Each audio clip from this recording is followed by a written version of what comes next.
every day of the life of every person on earth pours out upon them. Listen, anybody here today eat food? Anybody smile? Anybody have any comfort whatsoever? So did everybody else in the world who curses God and uses his name as a profanity. And that's because of his love and his mercy. And that should... Listen, you understand the gospel? Let me explain the gospel to you. Let me explain the gospel to you. The gospel is, I'm about to tell you this and read to you a part of Scripture, and my heart's barely going to be moved. And that's sick. And God still loves me. Gospel is, you're going to hear me tell you about what the creator of the universe did to rescue you from sin and hell, and this room, when I say it, should erupt in cheers and applause and dancing. And you're barely going to have a heart that's moved. And he still loves you. And he still loves you. That's the gospel. That's amazing mercy. So just keep that in mind as I go through this. I'm going to tell you the truth about what the King of the universe did, and we're barely going to care. And he still loves you. So we have looked at all that God is and said, no, I won't value you. In the book of Hosea, God says, my people have forgotten me.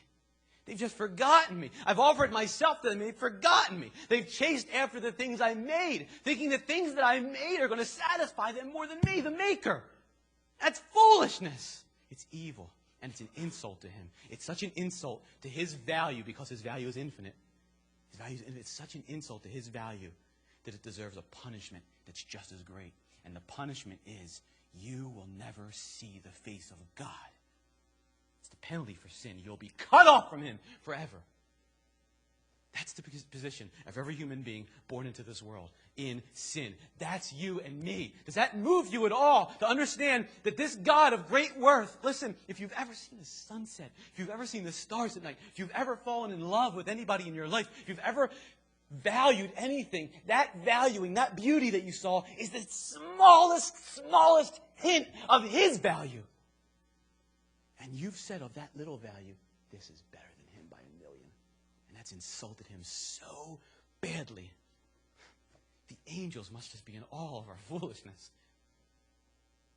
as they see his beauty and his glory. And it's put us in a position where our relationship with him is broken and we are cut off from him forever. The penalty is the wrath of God upon us. And even if somehow you could remove the wrath of God from you right this second, I could just take it away, wouldn't matter, because you know what? 5 seconds from now, you wouldn't value God as much as he deserves to be valued, and the wrath would be upon you again. So we got a problem, guys. We don't value God like we should, and his penalty is to suffer forever apart from him because of it, and we can't fix it. And that should make you sit here tonight, as you think about your heart and what your heart has valued, it should make you sit here tonight and go, I give up. I can't value him. I give up. I know when I leave here tonight, my heart's going to want to go value other things again. It's going to want to go treasure other things again. I can't fix this. It should make you want to just give up. It should. I pray it makes you want to give up. Because until you come to the point where you're ready to give up, you don't understand the gospel. Because when you give up, Christ stands up and comes in and says, I'll do it for you. I'll take your place. It's amazing. Do you understand? There's a chapter of the Bible, Isaiah chapter 53, that should have your name in it. And it doesn't. This is the good news. The good news is your name is not in Isaiah 53. Turn to Isaiah 53. Your name is not in Isaiah 53.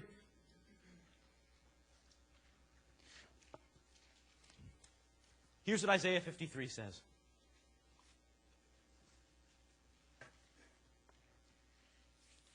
Starting at verse 2. For he, Jesus, grew up before the Father like a young plant and like a root out of dry ground. It's talking about Jesus.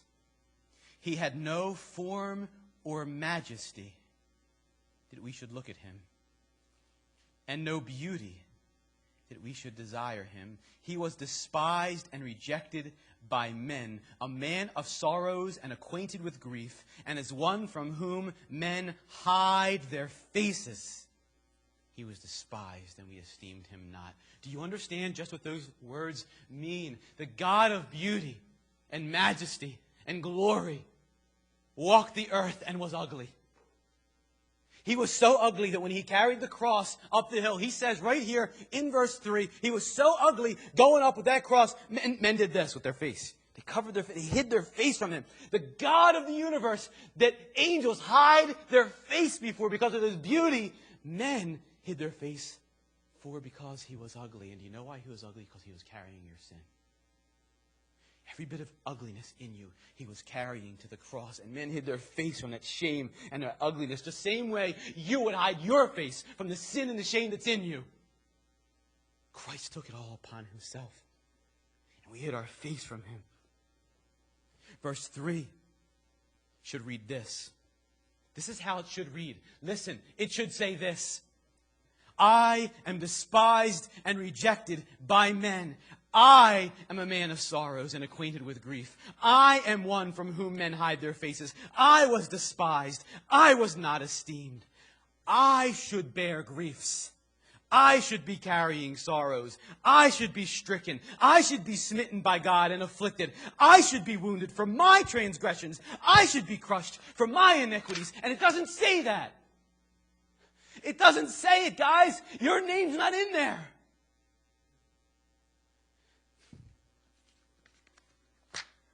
He was despised and rejected by men, a man of sorrows and acquainted with grief.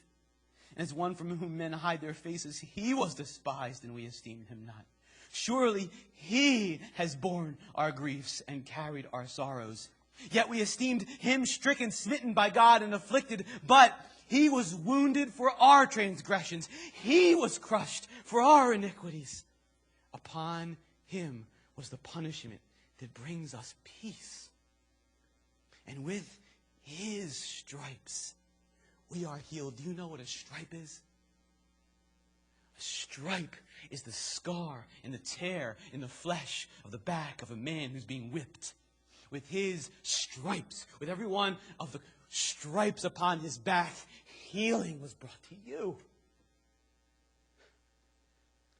Peace is yours. His punishment brings you peace with the Father. Not your good deeds. Not your right beliefs. His punishment brings you into a place where you can be at peace with the Father.